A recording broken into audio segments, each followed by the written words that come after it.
نحمده ونصلي على رسوله الكريم أما بعد. قال الله تبارك وتعالى في القرآن المجيد والفرقان الحميد: أعوذ بالله من الشيطان الرجيم. بسم الله الرحمن الرحيم. قل للمؤمنات يغضضن من أبصارهن ويحفظن فروجهن ولا يبدين زينتهن إلا لبعولتهن. حضرات سامعین کرام و ناظرین اعظام، مسلم بچیوں کی ارتداد کی خبریں اب صرف سوشل نیٹ ورک تک محدود نہیں رہا. پہلے ایسے ہوا کرتا تھا کہ ٹی وی پر، اخبار میں یا میڈیا میں یا سوشل نیٹ ورک پر کبھی کبھار اس قسم کی خبریں آیا کرتی تھی کہ فلاں لڑکی غیروں کے ساتھ بھاگ گئی، فلاں لڑکی غیروں کے ساتھ شادی کر لی، فلاں لڑکی کا یہ حادثہ واقعہ ہو گیا، فلاں لڑکی اپنی مذہب کو تبدیل کر لی، فلاں لڑکی فلاں جرم کر لی. یہ ایسا واقعہ کبھی کبھار سننے کو ملتا تھا اور مسلم دنیا اس پر توجہ کرتی تھی اور لوگ فکر کرتے تھے. لیکن میرے محترم بزرگوں، دوستو، اب یہ چیز آئے دن ہو رہا ہے اور یقین جان لیجئے، میں آپ سے کہہ رہا ہوں میرے ناظرین کرام، اگر آپ اس معاملے کی تہ تک جائیں گے، اگر آپ غور و فکر کریں گے اور اپنے علاقے کا، اپنے ماحول کا جائزہ لیں گے، تو شاید آپ کی بستی اور آپ کا علاقہ باقی نہیں ہوگا جہاں تک شادی سے پہنچ نہ چکی ہوں اور جہاں تک ہماری بچیاں غیروں سے محفوظ رہی ہوں. شاید ہی ایسا ہوگا. میرے محترم بزرگوں، دوستو، باضابطہ بچیوں کو ارتداد اختیار کرنے کے لیے ایک منظم طاقت متحرک ہے اور باضابطہ پوری پلاننگ کے ساتھ ہماری بچیوں کا استحصال کیا جا رہا ہے، ہماری بچیوں کی عزت و آبرو کو لوٹا جا رہا ہے، ہماری بچیوں کی ویڈیوز بنائی جا رہی ہیں اور ہماری بچیوں کو مرتد بنایا جا رہا ہے. شادی کے نام کا جھانسا دے کر کے، موبائل فون دے کر کے، کپڑے دے کر کے اور ان کے طرح طرح کے تحائف پیش کر کے، ان سے خبر گیری کر کے، باضابطہ ایک منظم طاقت ہے، ایک قوت ہے جو ہماری بچیوں کو ارتداد کے دہانے پر لا کھڑا کر رہی ہے. اور ہم ہیں جو خواب غفلت کی نیند میں مست ہیں. ہمیں دیوبندی ہونے سے، بریلی ہونے سے، اہل حدیث ہونے سے، جماعت اسلامی ہونے سے، تبلیغی ہونے سے، سنی ہونے سے اور پتہ نہیں ان سب چیزوں سے نکلنے کی فرصت ہی نہیں ہے. ہمیں بس جھگڑا اس بات پر کرنا ہے کہ مزار پہ جانا بدعت ہے تو ہاتھ یہاں باندھنی چاہیے، تو پاؤں اتنا پھیلانی چاہیے، تو دعا نہیں ایسے مانگنی چاہیے، تو یہ. لیکن میدان عمل کے اندر کام کرنے والا الا ماشاءاللہ آپ کو ملے گا. ہماری بچیوں کا ایمان ضائع ہو رہا ہے، اس کی کوئی فکر نہیں. ہمارے بچیوں کے کوکھ کے اندر غیروں کے بچے پل رہے ہیں، اس کی کوئی فکر نہیں. ہمارے بچی ہوٹل کی شکار بن رہی ہے، اس کی کوئی فکر نہیں. بچیوں کو میرے محترم فریز کے اندر ان کو ذبح کر کے ڈالا جا رہا ہے، اس کی کوئی فکر نہیں. بچیوں کو دریا برد کیا جا رہا ہے، اس کی کوئی فکر نہیں. بچیوں کے سروں کو پتھر سے ریزہ کیا جا رہا ہے، اس کی کوئی فکر نہیں. بچیاں خوشی سے جاتی ہیں اور غیروں کے عبادت گاہوں کے اندر باضابطہ ان سے شادی کرتی ہیں، اس کی کوئی فکر نہیں. ہاں، ہمیں فکر ہے تو اس بات کا کہ ہمارا مسلک کیسے بچے گا، ہمارا مذہب کیسے بچے گا اور ہماری قوم کیسے، مطلب ہماری جو قوم ہے جس کو ہم فالو کرتے ہیں اس کا نام و نمود کیسے ہوگا. مزاروں پر چادریں کتنی قیمتی رہیں گی اور مساجد کے اندر بغیر آمین کی نماز ہوگی کہ نہیں ہوگی. رفع دین پر کتنے لڑائی جھگڑے ہوں گے، کتنے مناظرے ہوں گے. ہمارا اس پر پورا فوکس ہے، دن رات ہم اس پر تگ و دو کرتے ہیں. سب سے پہلی بات یہ ہے میرے محترم بزرگوں، دوستو، جو منظم طاقت چل رہی ہیں وہ کس طرح کام کرتی ہیں، ذرا اس کے کام کے انداز کو دیکھیں. باضابطہ غیروں کو یہ اس بات کی ٹریننگ دی جاتی ہے کہ آپ لڑکیوں کا سب سے پہلے موبائل فون حاصل کریں، نمبر حاصل کریں. نمبر حاصل کرنے کے ذریعے جتنی بھی بڑی بڑی دکان ہے، مال ہے، وہاں پر جب جاتی ہیں ہماری بچیاں سامان خریدنے کے لیے، دکاندار یہ کہتا ہے کہ آپ اپنا موبائل نمبر دے دیجئے، جب نیا پروڈکٹ آئے گا، جب آفر آئے گا تو ہم آپ کو اطلاع کر دیں گے. بچیاں اپنا موبائل نمبر دے دیتی ہیں اور وہ موبائل نمبر غیروں کے پاس چلا جاتا ہے. جو آن لائن شاپنگ کرنے والے ہیں، آن لائن بچیاں شاپنگ کرتی ہیں، آن لائن والا آتا ہے اور آ کر کال کرتا ہے کہ بھائی آپ کا سامان فلاں جگہ آ گیا.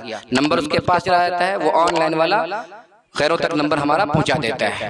اس طرح سے جو فوٹو کاپی زیروکس کرنے والے ہیں، جہاں ہم آئی ڈی زیروکس کراتے ہیں، وہاں پر ہمارے پورے ڈیٹیلز ہوتے ہیں، وہ وہاں سے ہمارے ڈیٹیلز کو لے جاتے ہیں. پھر اس کے بعد فون آتا ہے، سلام کلام ہوتا ہے، السلام علیکم ورحمۃ اللہ، کیسی ہیں آپ، خیریت سے ہیں. پھر ہم سے ہی ہمارے مذہب کی خوبصورتی بیان کی جاتی ہے. ماشاءاللہ اسلام مذہب بہت اچھا ہے، بہت سپر مذہب ہے، اس کے اندر حیا ہے، عزت ہے، عصمت ہے. ایسی باتیں کی جاتی ہیں جس سے ہماری بچیوں کا دل لٹ جاتا ہے، پھر وہ اس کے قریب ہونے لگتی ہیں، پھر ان کو جشن پہ بلایا جاتا ہے، دعوت دی جاتی ہے، پھر ان سے ان کے غم کو بانٹا جاتا ہے، ہدیہ تحفے دیے جاتے ہیں، پھر اس طرح سے رابطے بڑھتے ہیں، پھر فوٹو سے بعد فوٹو شیئر ہوتا ہے، پھر واٹس ایپ چیٹ ہوتا ہے، پھر جگہ مقرر ہوتی ہے کب ملنا ہے، کہاں ملنا ہے، کس ہوٹل میں ملنا ہے، وہاں ویڈیوز بنتی ہیں، پھر میرے محترم بزرگوں دوستو جب ویڈیوز بن جاتی ہیں پھر اس سے بلیک میل کیا جاتا ہے کہ اگر تم ہمارے مطابق، ہماری خواہشات کے مطابق تم نہیں آئی، یا تم ہماری خواہش کو پورا نہیں کی، یا تم ہمارے ساتھ نہیں بھاگی، یا یہ کام نہیں کی، تو تمہارا ہم بلیک میل کریں گے، اس ویڈیوز کو تمہارے وائرل کر دیں گے۔ اب بچیاں بیچاری ڈر کر کے خاندان کی عزت، باپ کی عزت، سماج کی عزت، اس کی وجہ سے نہ چاہ کر کے بھی وہ بلیک میل ہوتی رہتی ہیں، اپنی عزت و عصمت کو بیچتی رہتی ہیں، اور غیروں کے ہوس کا شکار بنتی رہتی ہیں۔ کبھی تو ان کی جان چلی جاتی ہے، کبھی ان کا مذہب چلا جاتا ہے، کبھی ان کے خاندان کی عزت ملیا میٹ ہو جاتی ہے، کبھی وہ تہوبالا ہو کر رہ جاتی ہیں، پھر نہ دھوبی کا کتا گھاٹ کا اور نہ گھر کا، بالکل ایسی حالت ان کی ہو جاتی ہے۔ میرے محترم بزرگوں دوستو، یہ یوں ہی نہیں ہوتا، بلکہ ایک منظم طاقت ہے جو اس کو اس طرف آمادہ کرتی ہے، ان کے لیے لاکھوں روپے کا انعام ہوتا ہے، ان کو تربیت دی جاتی ہے، ان کو ٹریننگ دی جاتی ہے، انہیں سمجھایا جاتا ہے کہ بیٹی بچاؤ بہو کو لاؤ۔ اس منظم پلاننگ کے تحت ہماری بچوں کا استحصال کیا جاتا ہے، لیکن ہمیں اس بات کی کوئی پرواہ، کوئی فکر نہیں۔ یاد رکھیے میرے محترم، کل قیامت کے دن اللہ کے یہاں کیا جواب دے ہوں گے۔ آج ہماری چچا زاد بہن ہے، خالہ زاد بہن ہے، پھوپھی زاد بہن ہے، آج ہماری رشتہ دار ہے، آج ہمارے گاؤں کی ہے، ہمارے علاقے کی ہے، لیکن کل ہو کر کے ہماری بہن کے ساتھ یہ عالم ہوگا تو ہم کیا کریں گے؟ ہمارے پاس کون سی منظم طاقت ہے، کون سی قوت ہے، کون سے ہمارے پاس لڑنے کے، ہمارے پاس کون سی چیزیں ہیں جس سے ہم اپنی بچیوں کی، ہم اپنے بہنوں کی، ہم اپنی بہو بیٹیوں کی حفاظت کر سکیں؟ میرے محترم بزرگوں دوستو، سب سے پہلا کام آپ یہ کریں کہ مسلم معاشرے کے اندر شادیوں کو آسان کر دیں۔ ایجاب و قبول، دو گواہ، نکاح کا چھہارا ہو گیا، کل ہو کر کے ولیمہ ہوگا، پرسوں کے ولیمہ ہوگا، بات ختم۔ نکاح کو آسان کیجئے، انشاءاللہ ہماری بچیوں کی عزت و عصمت محفوظ ہوگی۔ دوسری چیز یہ ہے کہ موبائل فون کا استعمال بچیاں بالکل نہ کریں، اور کریں تو اس نمبر کو کبھی بھی کسی بھی اعتبار سے شیئر نہ کریں۔ جب بھی آپ کو کہیں اپنا نمبر دینا ہو تو آپ اپنے والدین کا نمبر دیں، آپ کسی کے جھانسے میں نہ آئیں۔ آپ کو جو آج جھانسا دے رہا ہے محبت کا، پیار کا، اور آپ کو جو تحفہ دے رہا ہے 10,000 کا موبائل، 5,000 کے کپڑے، اور پتہ نہیں بریسلیٹ اور کنگن اور یہ وہ کل ہو کر کے آپ کی عزت کو لوٹے گا، آپ کی عصمت کو لوٹے گا، آپ کی باپ کی ناک کو خاک کو ملا دے گا، آپ کو معاشرے کے اندر جینے کا حق نہیں رکھے گا، کل ہو کر کے وہ آپ کو زندگی سے محروم کر دے گا، آپ کو کسی کوٹھے کی طوائف بنا کر کے رکھ دے گا۔ خوب اچھی طرح جان لیجئے، وہ اپنے دوستوں کی ہوس کا نشانہ آپ کو بنا دے گا۔ آپ ہرگز کسی کے جھانسے میں نہ آئیے۔ آپ جب اللہ کی نہیں ہوں گی، جب رسول اللہ کی نہیں ہوں گی، جب آپ اپنے ماں باپ کے ساتھ غداری کریں گے، جب آپ اپنے بھائی بہن کے ساتھ غداری کریں گے، جب آپ اپنے خاندان کے ساتھ غداری کریں گے، جب آپ اپنے کیا کہتے ہیں معاشرے کے ساتھ غداری کریں گے، تو پھر آپ کیسے کامیاب ہو سکتی ہیں؟ تو آپ کسی کے جھانسے میں نہ آئیں، اور آپ انگریزی تعلیم بے شک پڑھیں، یقین پڑھیں، لیکن یاد رکھیے میرے محترم، انگریزی تعلیم پڑھنے کے ساتھ ساتھ میرے محترم اخروی تعلیم پڑھیں، دینی تعلیم پڑھیں، قرآن کو پڑھیں، حدیث کو پڑھیں، سورہ نور کو خاص طور سے پڑھیں، سورہ نساء پڑھیں۔ آپ کو حیا کی قیمت معلوم ہو، آپ کو اپنی عزت اور عصمت کی فکر ہو، اور آپ اپنے باپ کی شان ہے، اپنے خاندان کی آن بان شان ہے، آپ کو یہ معلوم ہونی چاہیے۔ آپ کے جو جائز رشتے ہیں اس کے اندر ثواب ہے، اس کے علاوہ سب میں گناہ ہے۔ اگر آپ ناجائز کرتی ہیں تو جہنم آپ کو منتظر ہے، اگر آپ جائز میں رہتی ہیں تو جنت آپ کے لیے پر پھیلائے ہوا ہے۔ آپ کو یہ بات معلوم ہونی چاہیے۔ اور پھر اس کے بعد میرے محترم بزرگوں دوستو، جو اخبار کے اندر حالات ایسے آتے ہیں اس کو دیکھ کر کے آپ عبرت حاصل کریں۔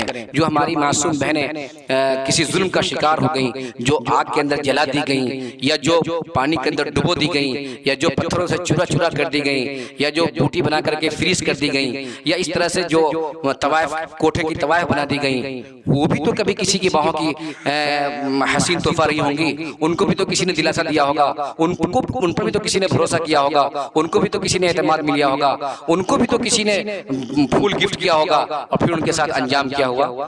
تو عین ممکن ہے اگر آپ اب بھی اس میں ہیں تو آپ باز آ جائیں، خدا کے لیے آپ باز آ جائیں۔ جب تک آپ دین کے نہیں ہوں گے، اسلام کے نہیں ہوں گے، شریعت کے نہیں ہوں گے، جب آپ اپنے خدا کے ساتھ غداری کریں گے تو پھر میرے محترم بزرگوں دوستو، نہ آپ کے لیے دنیا میں کامیابی ہے، نہ آخرت میں کامیابی ہے۔ ماں باپ سے خاص طور سے درخواست ہے، بھائی بہنوں سے درخواست ہے کہ اپنی بہن پر، اپنی بچیوں پر خوب گہری نگاہ رکھیں۔